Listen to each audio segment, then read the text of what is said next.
आप सोच रहे होंगे कि मैं क्या कर रहा हूं। मैं युद्ध की तैयारी कर रहा हूं। वही युद्ध जो ज्वालामुखी की भांति कभी भी फट सकता है। युद्ध वही जीतता है जो युद्ध में व्यतीत होने वाले समय से अधिक समय युद्ध की तैयारी में लगाए। जो योद्धा अभ्यास क्षेत्र में जितना अधिक समय देगा, रणभूमि में उतना ही कम रक्त बहेगा। एक सामान्य लौ और तीखी तलवार में अंतर यही है कि एक तीखी तलवार को कड़ी अग्नि परीक्षा से होकर जाना पड़ता है। लौहकार की मार खानी पड़ती है। एक तलवार जितनी पीड़ा सहेगी, उसका वार उतना ही प्रबल होता है। इसलिए पीड़ा से घबराए नहीं, उसका सामना करें, उसका अभ्यास करें, क्योंकि यही अभ्यास जीवन के युद्ध में आपको विजयश्री बनाता है। जब मेघ छाते हैं तो क्या होता है? अंधकार छा जाता है। मेघ गरजते हैं, बिजलियां कड़कती हैं, वर्षा होती है। सभी पशु अपने आश्रय स्थल पर जाकर छिप जाते हैं। मनुष्य अपने घरों की ओर दौड़ते हैं और सभी पक्षी अपने घोंसलों में जाकर छिप जाते हैं। परंतु एक जीव है जो गरजते मेघों को, कड़कती बिजलियों को, भारी वर्षा को भी हरा देता है। वो जीव है बाज, क्योंकि वो समस्या की जड़ों से ऊपर उड़ता है। वो गरजते मेघों से, कड़कती बिजलियों से, भारी वर्षा से, इन सब से ऊपर। यही अंतर है हारने वालों में और जीतने वालों में। ये युद्ध हार और जीत का नहीं, समस्या और सोच का है। यदि आप अपनी सोच को छोटी रखेंगे तो समस्या बड़ी हो जाएगी, और यदि आप अपनी सोच को बड़ी रखेंगे तो समस्या छोटी हो जाएगी। दो मनुष्यों के मध्य होता है, परंतु विजय सदैव एक ही मनुष्य को मिलती है। जबकि समान रूप से दोनों शक्तिशाली होते हैं, समान ज्ञान प्राप्त करते हैं। कारण? दो प्रकार के लोहे होते हैं, एक ठंडा, एक गर्म। कभी सोचा है? लोहकार लोहे को लोहे से ही काटता है, परंतु सदैव ठंडा लोहा ही गर्म लोहे को काट पाता है। और यही नीति मनुष्यों पर भी लागू होती है। जब युद्ध होता है तो जिसके मन में ईर्ष्या होती है, जलन होती है, आक्रोश होता है, वो गर्म लोहे के समान। और जिसका मन शांत होता है, जिसका मन संयम से बंधा होता है, वो ठंडे लोहे के समान है। और वही ईर्ष्या और द्वेष नामक गर्म लोहे को काट सकता है। इसलिए यदि जीवन के संग्राम में विजय प्राप्त करनी है तो अपने मन को शांत रखें, क्योंकि गर्म लोहे की भांति ईर्ष्या और क्रोध जैसे भाव को रखने वाला मनुष्य सदैव शांत स्वभाव के मनुष्य के समक्ष निर्बल है। शक्ति ईर्ष्या और क्रोध में नहीं, शांति और संयम में है। सभी बड़े सदा यही कहते आए कि यदि आगे बढ़ना है तो अपनों का साथ दो। सत्य कहते हैं, अपनों का साथ देना ही चाहिए, परंतु साथ देने से पूर्व ये अवश्य पहचान लेना चाहिए कि अपने हैं कौन। क्या अपने वही होते हैं जिनके साथ हमारा रक्त संबंध होता है, या अपने मित्र? अपने वो होते हैं जो हमें सद्कार्य के लिए प्रेरित करें, हमें आगे बढ़ाएं, हमारा साथ दें। और वो जिनका साथ देने से समाज का नाश हो, धर्म की हानि हो, वो सगे हो करके भी सगे नहीं होते। इसलिए जब अपनों की परिभाषा का चुनाव करें तो उन्हें अपना माने जो आपका साथ दे, उन्हें नहीं जो हमें अज्ञान के मार्ग पर ले जाएं। सीमा एक रेखा ही नहीं, एक परिभाषा भी है। सीमा हर किसी की होती है, प्रेम की, धैर्य की, मित्रता की और शत्रुता की भी। और जो सदैव सीमा में बंधे रहते हैं वो सामान्य मनुष्य बनकर रह जाते हैं, परंतु जो समय आने पर सीमा तोड़ देते हैं वही भविष्य बनाते हैं, क्योंकि सीमा केवल आपको मर्यादा में नहीं रखती, आपको बांधती भी है। अब ये आप पर, मुझ पर, हम सब पर निर्भर करता है कि ये जाने कौन सी सीमाएं हमें बांधती हैं और कौन सी सीमाएं शक्ति के नए मार्ग समक्ष लाती हैं। इसलिए सीमाएं तो जो कर सकते हो उससे अधिक करने का प्रयत्न करो, तभी नई सीमाएं बना पाओगे। भाग्य क्या है? जो आपने किया उसे भोगना भाग्य है, या जो आपके पूर्वजों ने किया उसका फल भाग्य है? नहीं, भाग्य वही है जो आपने किया, क्योंकि हर मनुष्य को अपने कर्मों के फल भुगतने होते हैं। इसलिए यदि जीवन में कुछ भी करें तो उस पर अपनी दृष्टि अवश्य रखें, क्योंकि आपके एक कर्म का फल आपका भविष्य बदल सकता है। हम वही बनते हैं जो हम चुनते हैं, क्योंकि वही हमारा भाग्य बनता है। मनुष्य सुंदरता से आकर्षित होता है, उससे प्रेम करता है और असुंदर को देता है। ऐसा होता है ना? क्या आप ऐसा नहीं करते? करते हैं। तो सुंदर और असुंदर की परिभाषा क्या है? इस आकर्षण और विकर्षण का कारण क्या है? कभी सोचा है? कभी सोचा है कि जिससे आप प्रेम करते हैं, जिसके प्रति आप आकर्षित होते हैं, अचानक से उसके लिए मन में वितृष्णा आ जाती है, और जिसके प्रति घृणा होती उसके लिए एकाएक आपके मन में प्रेम उमड़ आता है। कारण है दृष्टिकोण। क्योंकि सुंदरता आपके मन में होती है, आपके सोच में होती है, आपके दृष्टिकोण में होती है। इसीलिए किसी को कीचड़ में खिला हुआ कमल सुंदर लगता है और किसी को निर्मल चंद्रमा में भी कलंक का धब्बा दिख जाता है। यदि आपको सुंदरता अनुभव करनी, हर पल आनंद में रहना है, तो अपने दृष्टिकोण को सुंदर बनाएं और अपने आप सब कुछ सुंदर बन जाएगा। हम अपनी सोच और संसार की मान्यता के अनुसार अपने विचार बनाते हैं। जैसे सत्य कहना धर्म है, असत्य कहना पाप, सहनशीलता धर्म है और क्रोध करना अधर्म, उपकार करना, जीवों पर दया करना धर्म है और निष्ठुर होना अधर्म। परंतु क्या यही सत्य है? क्या कभी कभी परिस्थितियां इन आवेशों को उल्टा नहीं कर देती?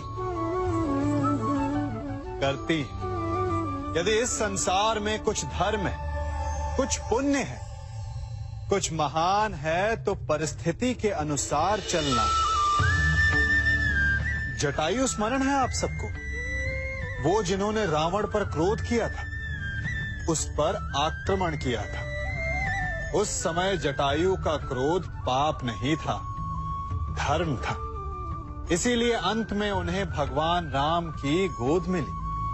और कुछ ऐसे भी होते हैं जो धर्म को सहनशीलता समझकर हर अन्याय को सहते हैं और अंत में वो बाणों की शैया पाते हैं। यदि कोई पशु या व्यक्ति अकारण आक्रमण करके किसी निर्दोष के प्राण लेने की चेष्टा करे, तो उसके रक्षा हेतु उसका वध कर देना पाप नहीं, समय की मांग है। क्योंकि आक्रमण भी आत्मरक्षण ही है।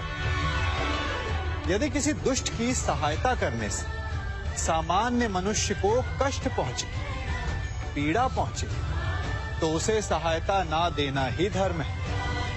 अकारण क्रोध अस्वीकार्य है, परंतु यदि क्रोध से कुछ शुभ हो, पाप बाहुभीत हो, तो क्रोध और दंड भी धर्म ही है। संसार का सबसे बड़ा पाप क्या है? असत्य बोलना, हत्या कर देना, चोरी करना या किसी का अपमान करना। संसार का सबसे बड़ा पाप है किसी निर्बल को सताना, और संसार का सबसे बड़ा दंड भी उस निर्बल के मुख से निकली हाय है। आप देख रहे हैं मैं क्या कर रहा हूं? मैं लौह पिघला रहा हूं, और ये लौह पिघलता है इस चमड़ी की बनी धूनकी से निकली हवा से। तनिक सोचिए, एक मृत पशु की खाल से बनी धूनकी इतने कठोर लोहे को भस्म कर सकती। ठीक उसी प्रकार आप चाहे जितने भी शक्तिशाली क्यों ना हो, यदि आपने किसी निर्दोष, किसी निर्बल को सताया, तो उसके मन से निकली हाय और उसका श्राप आपके जीवन को भस्म कर सकता है। स्वर्ण सज्जन पुरुष और परोपकारी मनुष्यों की गति एक समान होती है। यदि स्वर्ण टूट जाए तो उसे गर्म करो, ताप दो, पिघल कर वो फिर से जुड़ जाता है। ठीक उसी प्रकार मतभेद होने के पश्चात भी एक सज्जन पुरुष और महान पुरुष फिर से मित्र बन जाते हैं।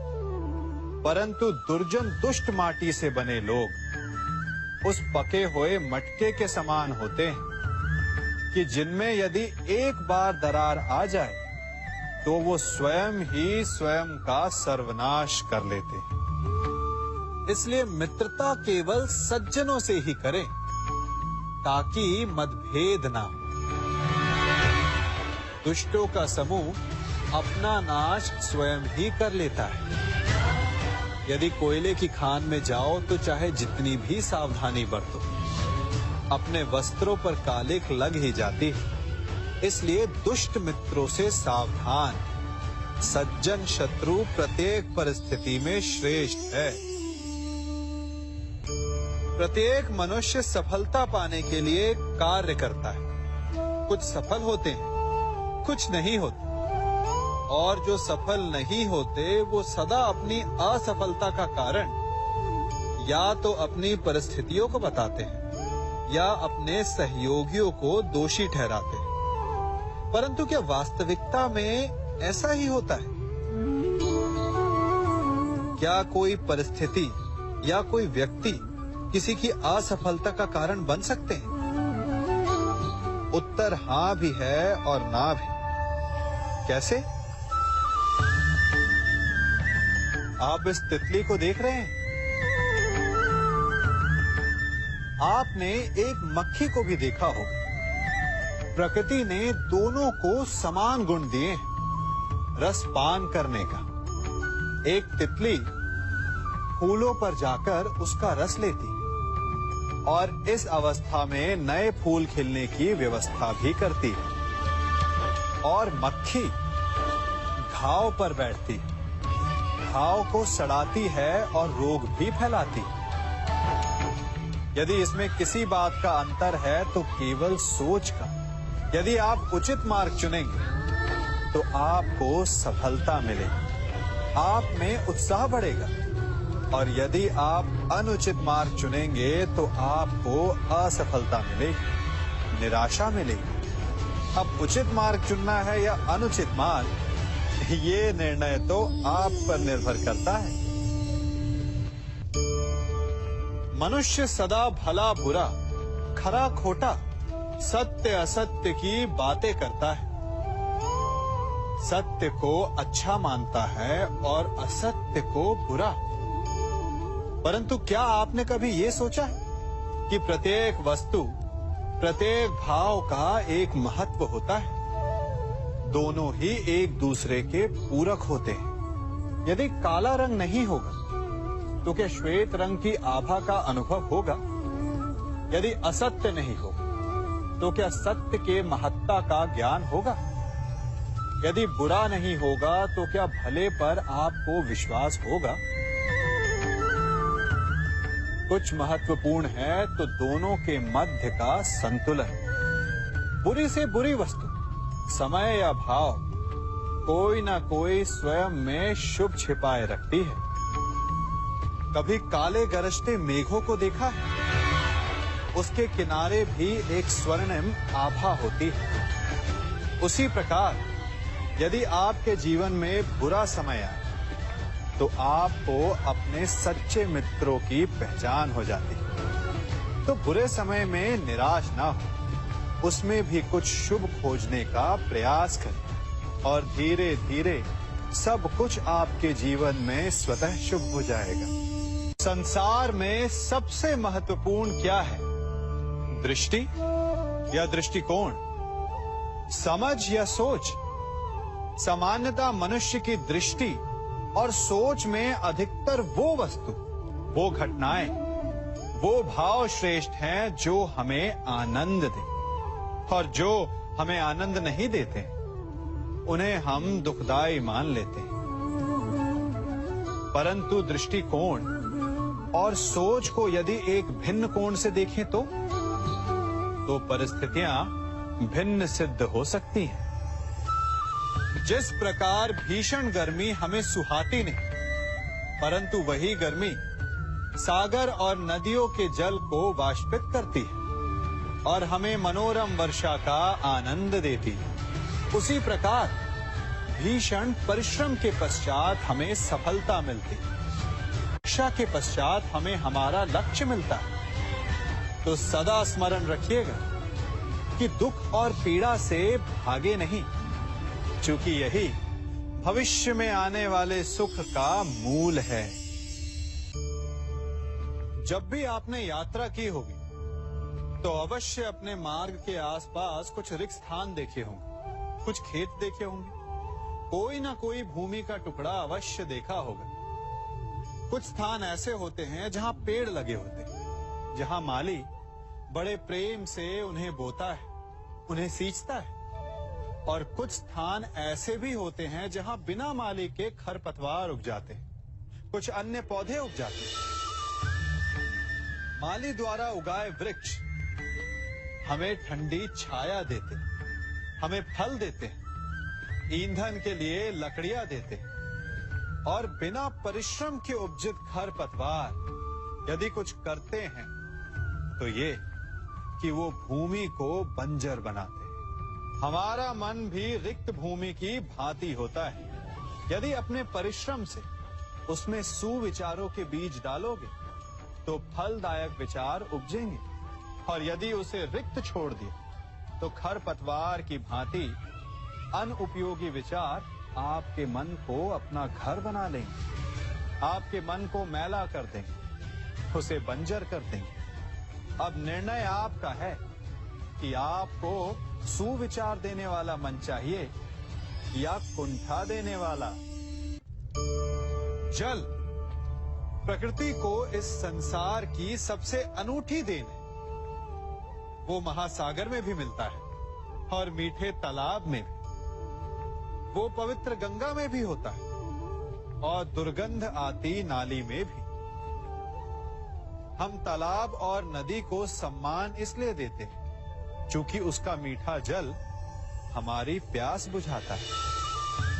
परंतु सागर का जल पीने योग्य नहीं होता, इसीलिए कभी कभी हम उसे उतना महत्व नहीं देते और नाली के जल को हम हे दृष्टि से देखते हैं। तो क्या ये उचित है?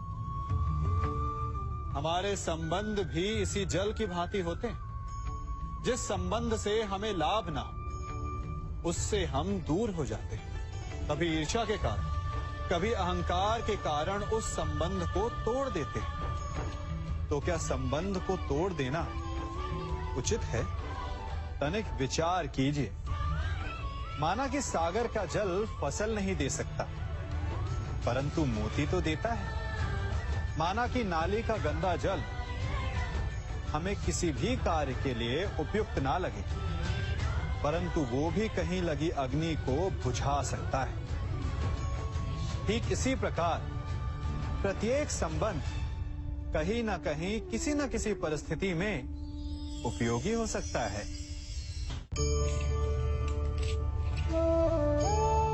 बड़ी विकट समस्या है। मुझे स्मरण ही नहीं हो रहा कि इस गुच्छे की कौन सी चाबी इस ताले को खोलेगी। बड़ी देर से प्रयास कर रहा हूं, परंतु ये ताला खुल ही नहीं रहा।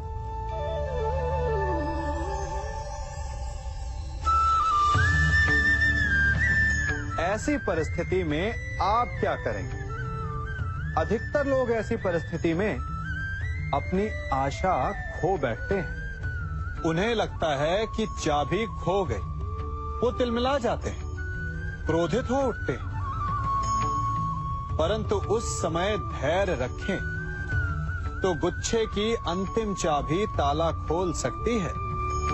कुल्हाड़ी का अंतिम प्रहार वृक्ष को काट के गिरा देता है, परंतु क्या सत्य में कुल्हाड़ी का अंतिम प्रहार वृक्ष को काट के गिरा देता है?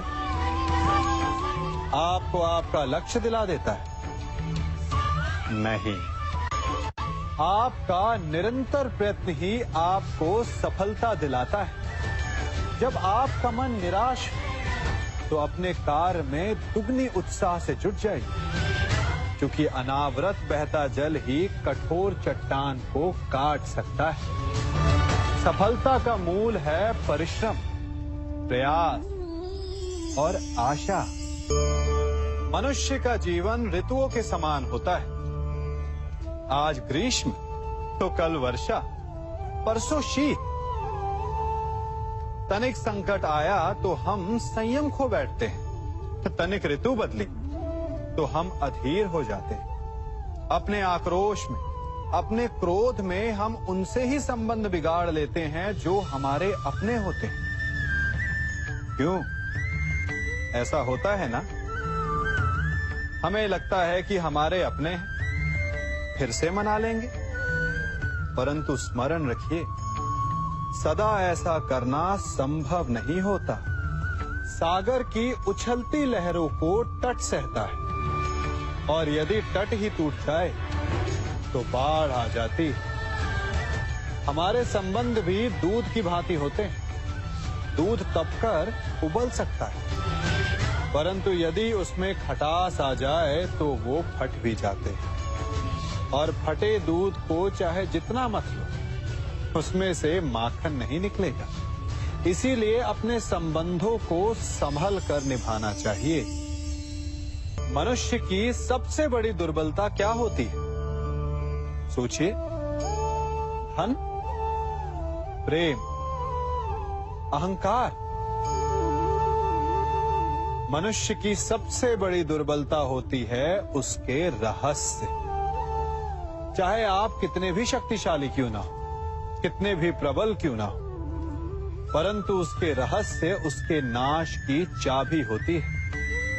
इसलिए यदि प्रबल रहना है, शक्तिशाली रहना है, समर्थ रहना है, तो अपने रहस्य को किसी को भी ना बताएं, ना मित्र को और ना ही शत्रु को, क्योंकि समय पड़ने पर कब कौन शत्रु हो जाए ऐसा कहना संभव नहीं।